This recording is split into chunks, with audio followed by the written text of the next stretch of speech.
Aquí. Entonces, vuelvo a repetir para empezar a grabar que el capítulo 8 y 9 abarcan los milagros de Jesús, ¿verdad? Entonces, en este capítulo 9 expresamente son todos milagros y expresiones de Jesús en torno a qué es lo que quiere, qué es lo que espera de cada uno de nosotros, ¿verdad? Entonces el primer milagro es la curación del paralítico. Y voy a leer para hacerlo más rápido, nomás me encantaría que cada una pueda ir leyendo, así se hace más interactiva, pero bueno. Subiendo a una barca, cruzó de nuevo el mar y vino a su ciudad. Entonces le presentaron un paralítico postrado en una camilla. Al ver Jesús la fe de ellos, dijo al paralítico: «Ten confianza, hijo, tus pecados te son perdonados». Ciertos escribas dijeron en su interior: «Este blasfema», conociendo Jesús sus pensamientos. Dijo: «¿Por qué pensáis mal en vuestros corazones? ¿Qué es más fácil decir, tus pecados te son perdonados, o decir, levántate y anda? Pues para que sepáis que el Hijo del Hombre tiene poder en la tierra para perdonar los pecados, dijo al paralítico: levántate, toma tu camilla y vete a tu casa». Al ver esto, las multitudes se atemorizaron y glorificaron a Dios por haber dado tal poder a los hombres. Bueno, entonces, esto sucedió en la ciudad de Cafarnaúm, ¿verdad? Que dice, vino a su ciudad, ¿verdad? Esto no nos afecta demasiado, pero para saber, ¿verdad? Y le piden al Señor que le cure. En este relato no habla de que son unos amigos los que le llevan a este paralítico, los que le llevan hasta Jesús, ¿verdad? Pero en realidad son los amigos los que le llevan, y entonces el Señor dice, al ver la fe de ellos, ¿verdad? A eso se refiere, porque en realidad el paralítico fue llevado, ¿verdad?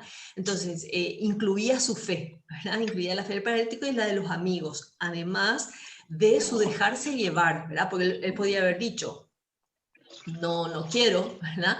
O por otra parte, el relato paralelo a este es que le descuelgan del techo, ¿no? Entonces es un peligro para el paralítico que se pudiera caer y morir, y él quería curarse, ¿verdad? Entonces el Señor alaba la fe de ellos y le perdona los pecados, ¿verdad? Entonces los fariseos se ponen a murmurar diciendo cómo este va a decir que perdona el pecado, siendo que eso solamente lo hace Dios, ¿verdad?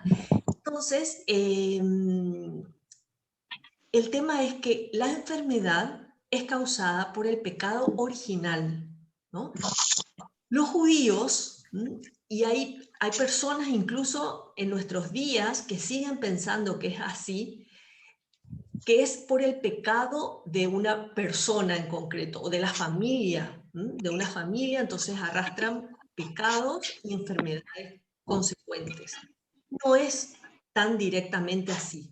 En la enfermedad es fruto del pecado original. Perdón, Dilla, ¿podrías silenciar tu audio?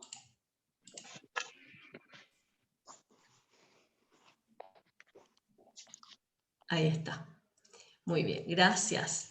Bueno, entonces, Dios da más de lo que ellos le piden. Da más porque lo que hace es perdonar el pecado, los pecados, perdón, de esta persona que está paralítica, aunque su enfermedad no sea fruto directo de sus pecados, ¿verdad? Lo que quiere hacer entender Jesús no es que Él puede curar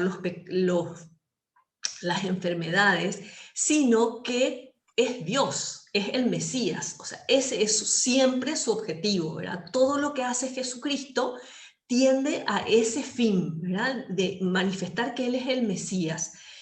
Por eso, entonces, cura el pecado y después cura la enfermedad, ¿verdad? Hace ambas cosas para que se den cuenta, porque como vemos, el, el perdón de los pecados no se observa a simple vista, ¿verdad? O sea, no se puede ver que le perdonó los pecados, pero sí se puede ver que le curó de la enfermedad, ¿verdad? Entonces Jesús hace las dos cosas para que se den cuenta de que es el Mesías, ¿verdad?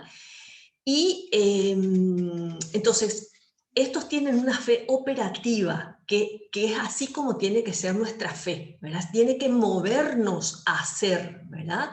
Tiene que movernos a la acción, tiene que movernos a adorar a Dios, a servir al prójimo, ¿verdad?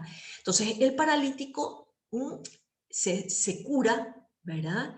Y el Señor les dice, ¿qué es más fácil? ¿Sanar el cuerpo o perdonar los pecados? ¿Verdad? Y por supuesto el alma es más excelente que el cuerpo, ¿verdad? Pero es una cosa oculta, esto que ya decíamos, ¿verdad? Y, y Jesucristo, esto es importantísimo como resultado de leer estos versículos, este capítulo, estos primeros versículos, es importantísimo ver que Jesucristo transmitió a los apóstoles y estos a los sacerdotes y a los obispos, ¿verdad? A los obispos y sacerdotes, les transmitió el poder de perdonar los pecados. Y eso es importante porque está un poco en entredicho y nos cuesta a todos, ¿verdad? ¿Por qué le tengo que contar mis pecados a otro hombre? Es la objeción. Y es porque Jesús lo quiso así, ¿verdad? Jesús lo quiso así. Además de que, sin entrar en detalles porque no vamos a avanzar mucho, nos conviene a nosotros mismos, a nosotras mismas nos conviene porque así nos enteramos por los sentidos que nos perdona Jesús, porque si no, o Dios, ¿verdad? Jesús hecho hombre, Dios hecho hombre. Nos perdona y escuchamos que nos perdona, porque si nosotros directamente le hablamos a Él, nos tenemos que imaginar que nos perdona, mientras que si el sacerdote con su voz de hombre nos dice, yo te perdono en el nombre del Padre, del Hijo y del Espíritu Santo, nos está transmitiendo ese perdón de Dios por los sentidos, nos entra por los sentidos, ¿verdad? Y a su vez, como ese hecho que Jesús hizo por amor a nosotros, nos cuesta, por la soberbia. Y el demonio, ¿verdad? Complica más todavía las cosas, haciendo que cueste más, que ahora con la pandemia cuesta trasladarse, cuesta encontrar un sacerdote, ¿verdad? Pero todo es posible para el que quiere, ¿verdad? El que quiere y el que cree, ¿verdad? Entonces, cuando el sacerdote nos absuelve de nuestros pecados, es Cristo mismo que nos absuelve. O sea, Cristo le dijo, reciban al Espíritu Santo. En ese momento les transmitió el poder. Reciban al Espíritu Santo. A quien perdonaren los pecados les serán perdonados y a quienes se los retuvieren les serán retenidos, ¿verdad? Y esa fórmula de perdón, de absolución, requiere que se escuche, porque si una persona no nos escucha, no puede retener, no puede no perdonar, ¿verdad? Porque no es juez. Sin embargo, si es juez, que es el caso del sacerdote, que representa a Cristo, perdona los pecados en su nombre. O si no hay arrepentimiento real o enmienda, deseo de enmienda de la persona que se confiesa, no le perdona los pecados, se los retiene, ¿verdad? En ese sentido de que no le perdona. Bueno, entonces esto es algo muy importante, como vinimos diciendo en todas estas clases que tuvimos, que la confesión, el sacramento de la penitencia, es un elemento esencial en nuestra santificación o para nuestra santificación, ¿verdad? Porque el Señor ahí nos da la gracia con la que nos reviste de su divinidad. El consejo que nos da el sacerdote nos puede ayudar o no ayudar.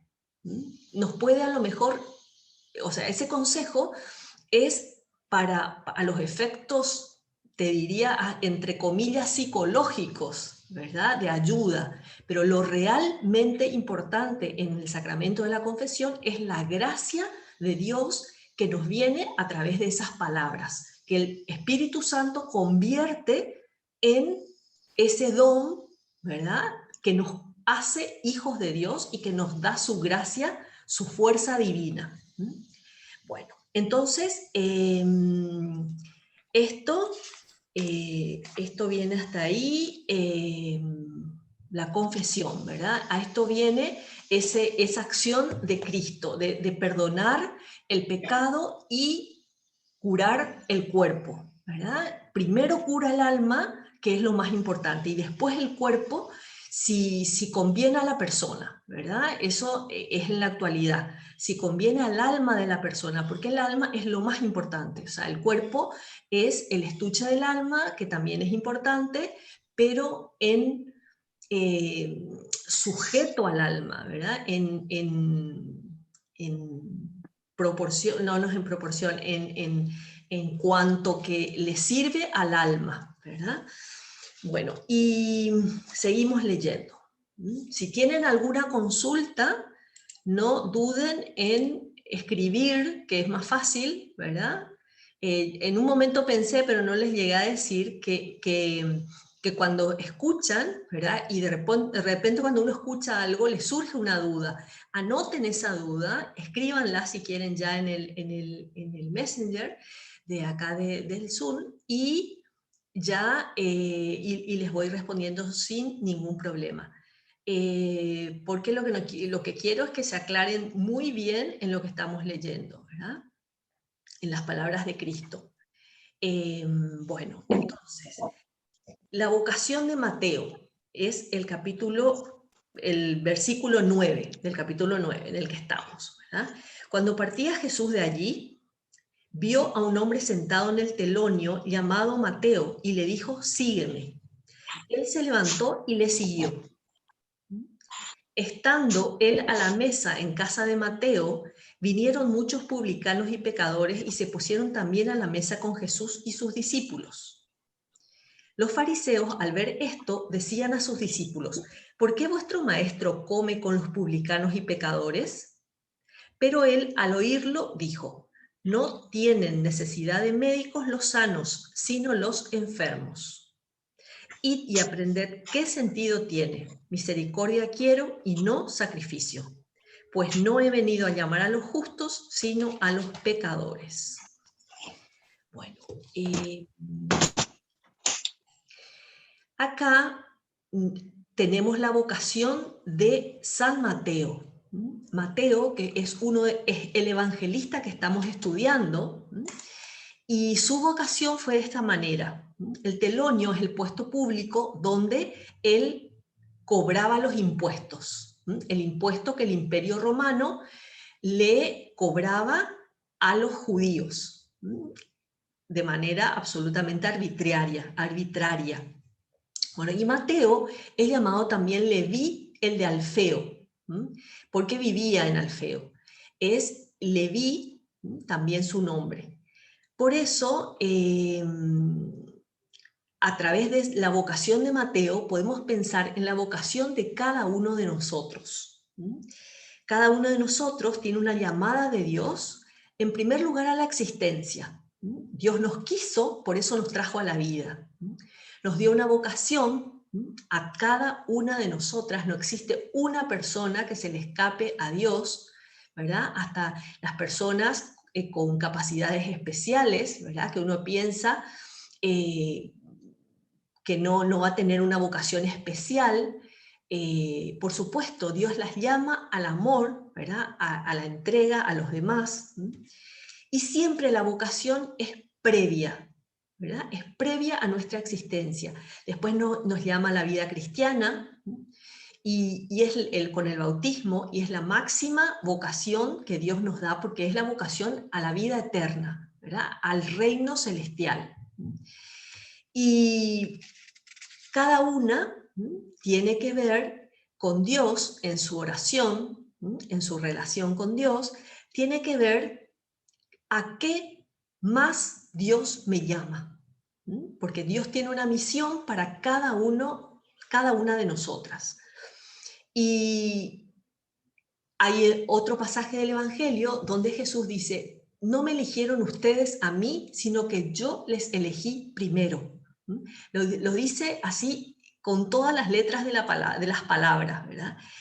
Y es así, ¿verdad? A veces, entre paréntesis, les cuento que a veces a mí me dicen, sí, vos sos numeraria, te gustó, te entregaste a Dios porque te gustaba.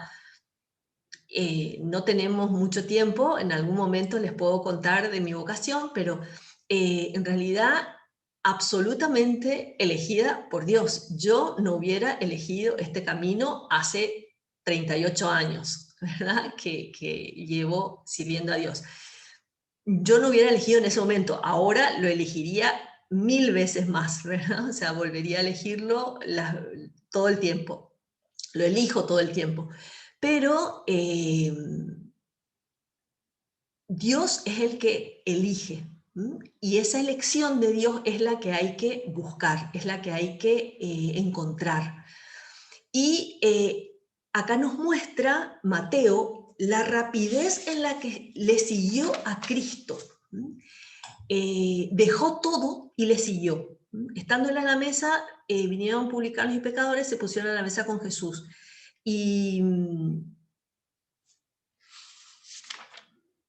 Y ahí él se levantó y le siguió, ¿verdad? Perdón, leí otra parte, pero él se levantó y le siguió.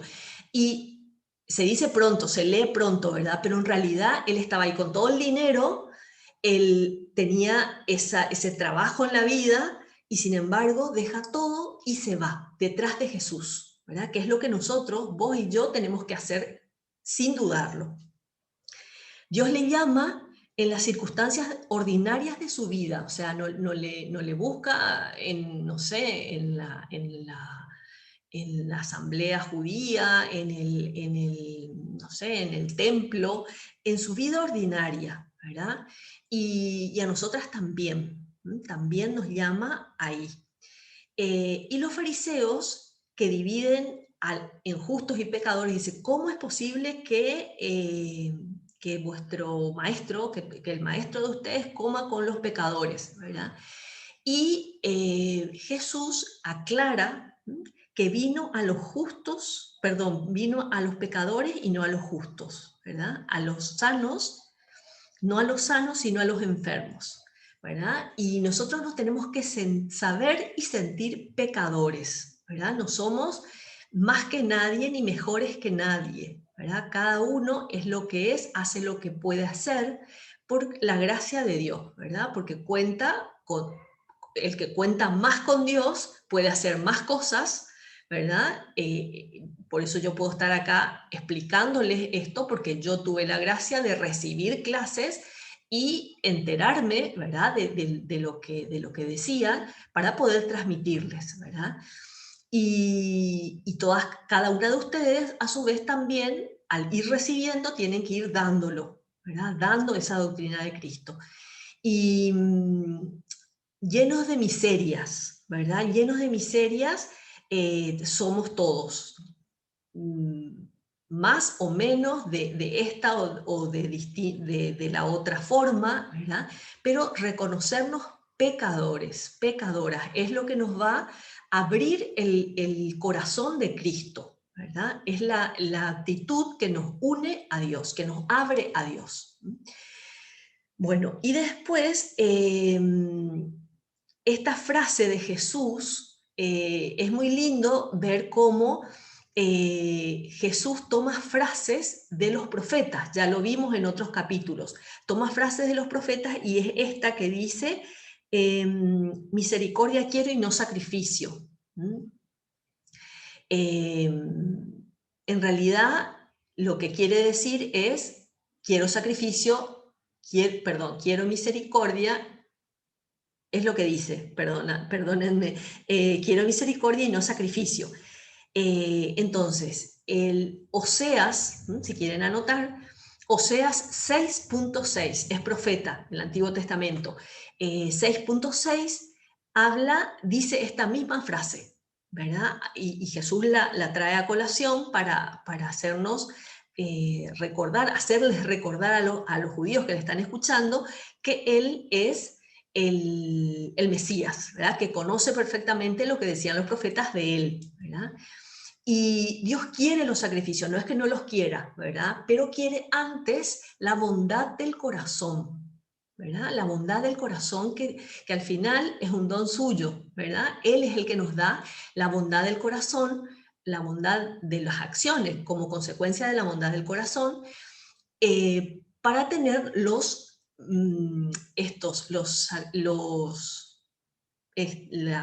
sacrificios que le hacemos a Dios, ¿verdad? No es que no quiera sacrificios, quiere sacrificios, pero con esa vertiente, digamos, ¿verdad? De que tenemos que tener el corazón bueno, bueno, y tenemos que ser buenas, mejores, cada vez mejores, ¿verdad? ¿Qué cosas, qué actitudes Jesucristo no las tendría? ¿Verdad? ¿Qué actitudes que yo tengo?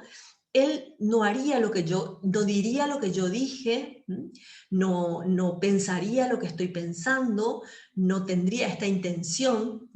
En algún momento, cuando Jesús ve los pensamientos de los fariseos, sin que ellos lo dijeran, ahí nos tenemos que dar cuenta de cómo Cristo ve mis pensamientos y mis intenciones, ¿verdad? Eso lo sabemos, pero qué bueno es tenerlo presente para limpiar mis intenciones y mis pensamientos, porque eso es lo que ve Dios y eso es lo que importa.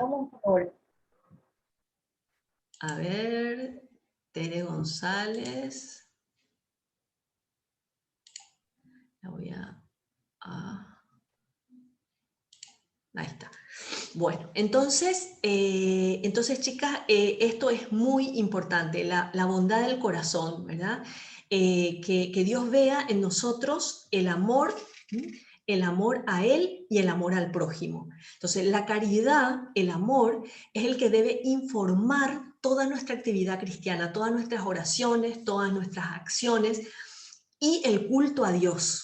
¿Verdad? O sea, que la misa, la oración, no sé, lo que hagamos, ¿verdad? No sé, a lo mejor alguna tiene la costumbre de prender una vela a una imagen, ¿verdad? A un cuadro de la Virgen, de un santo, y todo eso tiene que ser, pero con el amor en el alma, en el corazón, ¿verdad? El amor a los demás, que no siempre es sentimiento, ¿verdad? No siempre, ¿se acuerdan?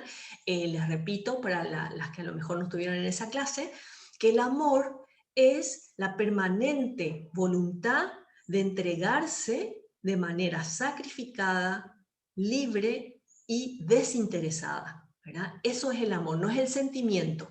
El sentimiento puede estar o no estar, acompaña a veces.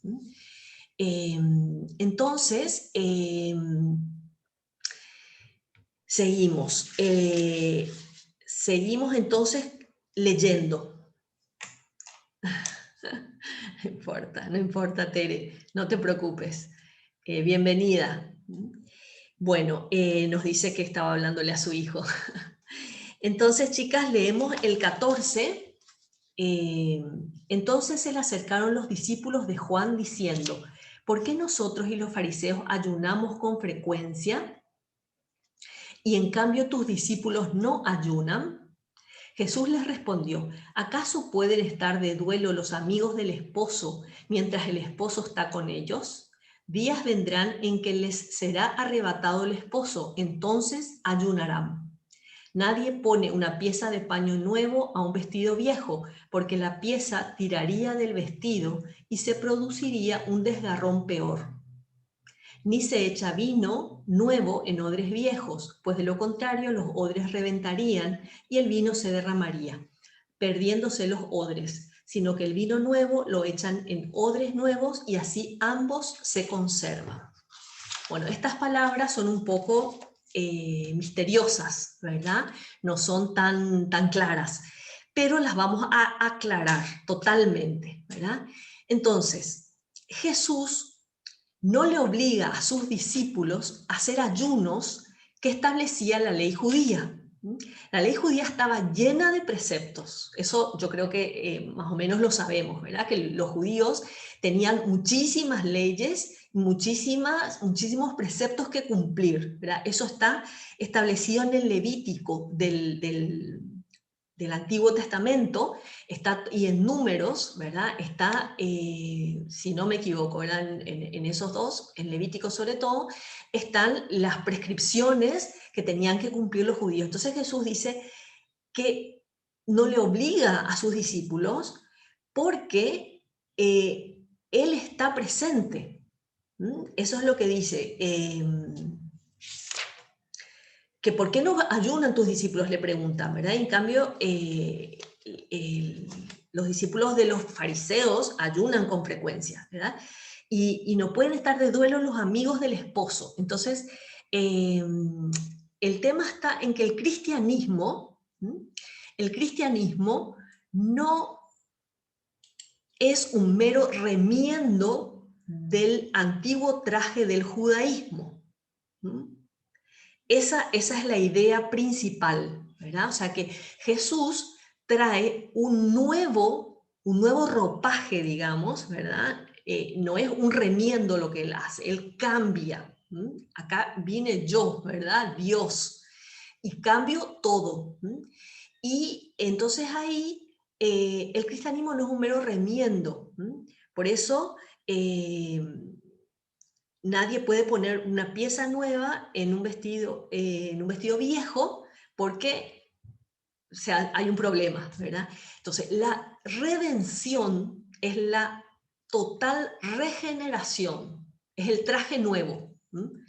Y la redención es la muerte de Cristo en la cruz, por la que nos abre las puertas del cielo para que los cristianos, los bautizados, y bautizados de sangre, de deseo, de sacramento, ¿verdad? En los que estemos bajo su gracia, nos unamos con Él para siempre, ¿verdad? O sea que esa es la redención.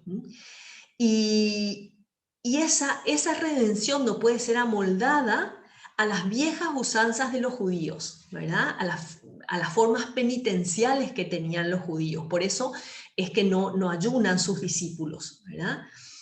Los judíos que se hacen cristianos se resistían a entender esto, esa transformación obrada por Cristo, porque de hecho es difícil, ¿verdad? Nosotras ya vemos la obra terminada y ya vemos siglos, o sea, perdón, ya tenemos siglos entre medio de estudio, de profundización, de santos, ¿verdad? De santos en la iglesia que nos enseñan esta doctrina, ¿verdad? De Cristo, mientras que los pobres judíos de ese momento que se convertían al cristianismo, les costaba entender que Cristo cambiara todo, ¿verdad? Cambiara todo, bueno, no todo tampoco, pero que fuera nuevo lo que Él les daba, ¿verdad?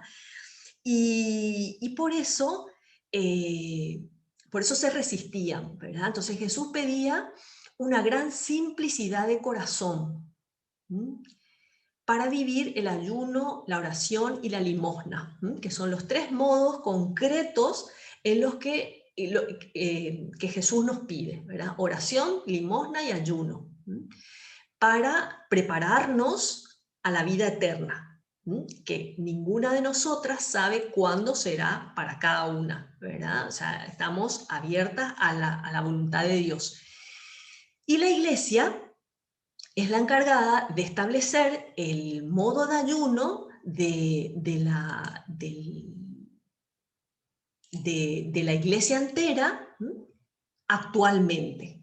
¿Verdad? Actualmente es la iglesia la que establece, bueno, en Cuaresma, en Semana Santa, Viernes Santo, ¿verdad?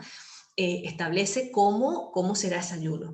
Entonces, en el 15 dice: ¿acaso pueden estar de duelo los amigos del esposo mientras el esposo está con ellos? ¿Verdad? Entonces ahí es los hijos de la casa del esposo, o sea, los amigos más íntimos del esposo, que son en definitiva los discípulos, que somos nosotras, ¿verdad? En este caso, en ese momento eran los discípulos. Por eso simboliza a la iglesia, que es la casa de Dios. La casa de Dios y el cuerpo de Cristo, o sea, la iglesia en la actualidad. Y después la parte que dice, días vendrán en que les será arrebatado el esposo, entonces ayunarán. Y eso se refiere a la muerte de Cristo, a la muerte en la cruz. Arrebatado el esposo, ¿verdad? El esposo es Cristo. Bueno, entonces, la total regeneración, nadie pone una pieza nueva en un vestido viejo, porque la pieza tiraría del vestido y se produciría un desgarrón peor. Espero que esta parte les quede clara. Si es que no, me avisan. Tenemos 5 minutos para terminar. Con esto ya terminamos porque así queda un tiempito. Que la total regeneración es la redención, ¿verdad? La redención obrada por Cristo. Y es la iglesia que es la depositaria de toda esa gracia que Cristo ganó en la cruz, ¿verdad? Que es para que nosotras podamos llegar al cielo. Que justamente la iglesia, ¿se acuerdan que yo creo que en algún momento lo dijimos, la iglesia es el nuevo pueblo judío, el nuevo pueblo de Dios. El pueblo judío no le aceptó a Cristo en bloque, ¿verdad? Algunos judíos se convirtieron, pero en bloque el pueblo no lo aceptó, no lo reconoció como Mesías. Entonces, Jesús, Cristo, el Mesías, se fue formando otro pueblo que es la iglesia, que somos los bautizados, desde el primer bautizado por Jesucristo hasta el último que se bautizó esta mañana, ¿verdad? Entonces, eso somos el nuevo pueblo de Cristo. Y, y ya está. Hasta ahí, chicas. Entonces, hasta ahí porque se nos acaba el tiempo y quedan unos minutos, sí, 3 minutos para que puedan escribir si tienen alguna duda, alguna cosa que quieren que les aclare, quieren hacer alguna acotación, algún comentario. Está todo muy claro.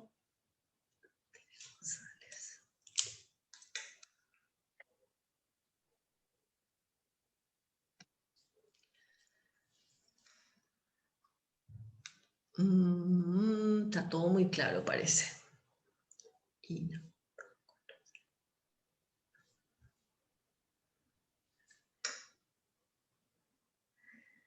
Entonces, chicas, clarísimo todo. Ay, qué suerte. Muy linda clase de hoy. Súper bien. Qué bueno, chicas. Entonces está todo claro. Yo eso es lo que más quiero que les quede bien claro, porque estas ideas yo fui escuchando 1000 veces y de pronto cuando uno tiene que explicar esto, tiene que volver a estudiar y tiene que decir, bueno, esto era lo que quería decir Jesús al decir esto, ¿verdad? Porque son palabras como que a lo mejor no manejamos tanto y entonces es más complicado. Entonces, todo está claro. Perfecto. Entonces, chicas, encantadísima de haberlas visto, a las que pusieron su cámara. Me encantaría que todas pongan su cámara un ratito para el final. Diana, mira, ahí le conozco la carita a Diana. Monse, qué bueno. Lourdes, Jacinta, qué bueno. Gilla, Malena. Esta es Ino, me parece que Galaxy S8 es Ino. Así es. Ah, bueno. Qué bueno, chicas. Bueno, encantadísima de verlas. Muchas gracias. Voy a hacer un fin de pantalla. Tere, encantada Tere. Y entonces el sábado que viene nos encontramos de vuelta y esperemos, acuérdense de que estamos abiertas a que inviten a sus amigas, conocidas, primas, vecinas, a la que quieran, para que también puedan conocer más sobre los evangelios. ¿Le parece? ¿Les parece? Bueno, un beso y nos vemos el sábado próximo. Chao, Muchas gracias. Gracias por todo. Muy linda